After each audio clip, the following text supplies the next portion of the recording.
छावागड आणि आमचा जो उपक्रम निवडला आहे स्वच्छ परिसर। तर या ठिकाणी आपल्या गावातील आपल्या आजूबाजूचा जो परिसर आहे कशा प्रकारे स्वच्छ ठेवायचं या विषयावर शालेय विद्यार्थ्यांना आपण समाजामध्ये असे अनेक उपक्रम राबवतो आणि त्याप्रमाणे आपल्याला त्या कोणती मूल्ये आपण विद्यार्थ्यांमध्ये रुजवतो हे या ठिकाणी या उपक्रमातून सांगण्यात आलेलं आहे। पहिला मुद्दा आहे स्वच्छता मोहीम। तर या ठिकाणी आपण विद्यार्थ्यांना आपल्या आजूबाजूच्या परिसरामध्ये गावखेड्यामध्ये ज्या ठिकाणी मोकळी जागा आहे अशा ठिकाणी विहिरीच्या ठिकाणी स्वच्छ करण्याचं त्या ठिकाणी या ठिकाणी मोहिमेअंतर्गत आपण राबवू शकतो। कचरा वर्गीकरण यामध्ये ओला कचरा सुका कचरा अशा दोन प्रकारचे डब्बे ठेवून सुका कचरा आणि ओला कचरा याचे विद्यार्थ्यांना मार्गदर्शन करून कोणता कचरा कोणत्या डब्यात टाकायचं हे या आपण ओला कचरा वर्गीकरण या ठिकाणी कचरा वर्गीकरण या माध्यमातून सांगू शकतो। तसेच वृक्षारोपण आपल्या गावातील परिसरामध्ये जागा स्वच्छ करून तसेच शालेय विद्यार्थ्यांना आपापल्या घरासमोर किंवा शालेय परिसरामध्ये झाडं लावायची आहे आणि आपल्या आईसोबत फोटो काढून अपलोड सुद्धा करायचा आहे, हे विसरू नका। त्यानंतर पोस्टर स्पर्धा या स्पर्धेअंतर्गत आपण आपल्या शालेय शाळामध्ये पोस्टर स्पर्धा आयोजित करू शकतो, चित्रकला स्पर्धा। तसेच आपल्या शाळेतील भिंतीमध्ये सुद्धा वेगवेगळ्या स्वच्छता विषयक आपण चित्र काढून गावामध्ये तसेच विद्यार्थ्यांमध्ये जागृती करू शकतो। जागृती मोहीम या अंतर्गत आपण गावात प्रभात फेरी काढायची। त्यानंतर प्लास्टिक मुक्त परिसर या अंतर्गत आपण प्लास्टिकचा वापर कशा प्रकारे कमी करता येईल आणि आपण जास्तीत जास्त कागदी पिशव्या किंवा कापडी पिशव्याचा वापर करून या ठिकाणी आपण प्लास्टिक मुक्त परिसर तसेच गाव आपण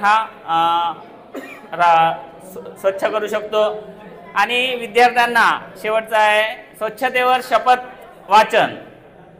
तर विद्यार्थ्यांमध्ये आपल्या शाळेमध्ये स्वच्छता विषयक एक शपथ घ्यायला लावायची की आम्ही या ठिकाणी जे काही आपण त्यांना शिकवलेले आहे त्यावर आपण काटेकोरपणे पालन करू आणि आपल्या आजूबाजूतील परिसरातील लोकांना सुद्धा अशा प्रकारचं पालन करण्यास बाध्य पाडू। अशा प्रकारचं हे स्वच्छतेची मोहीम आहे आणि त्यामध्ये या ठिकाणी विद्यार्थ्यांमध्ये कोणती मूल्ये की सामूहिक जबाबदारी स्वच्छतेविषयी जी आहे सामूहिक जबाबदारी आणि स्वच्छतेचे महत्त्व यामुळे विद्यार्थ्यांना पटेल आणि स्वच्छता करत असताना एकमेकांना सहकार्याची भावना त्यांच्यामध्ये जागृत होईल आणि त्याचप्रमाणे सामाजिक जाणीव आणि शिस्त सुद्धा या ठिकाणी होईल आणि या सर्वामुळे विद्यार्थ्यांमध्ये पर्यावरण प्रेम हे जागृत होईल आणि हे सर्व मूल्य विद्यार्थ्यांच्या स्वभावात आणि त्यांच्या निष्कर्षात मुरल्यामुळे स्वच्छता ही केवळ उपक्रम न राहता ही एक जीवनशैली बनेल। अशा प्रकारचा हा आमचा स्वच्छता परिसरावर आधारित हा एक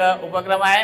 आपण सर्वांनी ऐकले याबद्दल आपलं सर्वांचं खूप खूप धन्यवाद। Sherki sir, Musle sir, Madavi sir, Nilawar sir, Chahande sir, Lingalwar sir आणि सोयाम सर आणि मी नैताम सर, धन्यवाद। तर आता छावा या गटाने या प्रशिक्षणामध्ये त्यांनी निवडलेला जो उपक्रम आहे स्वच्छ परिसर, खरोखरच एक चांगलं आरोग्य सुदृढ आरोग्य जर आपल्याला लाभावं असं जर आपल्याला मनापासून जर वाटत असेल तर खरोखरच त्यांनी या स्वच्छ परिसर या उपक्रमाअंतर्गत जे काही त्यांनी मुद्दे घेतले ते खरोखरच तंतोतंत जर आपण पाळलं तर संपूर्ण विद्यार्थी आपण स्वतः आणि समाजामध्ये स्वच्छतेविषयी हा चांगला एक सकारात्मक मेसेज जाईल आणि स्वच्छतेचे महत्त्व हे समाजाला पटेल आणि समाज स्वच्छ झाला तर संपूर्ण देश स्वच्छ होईल।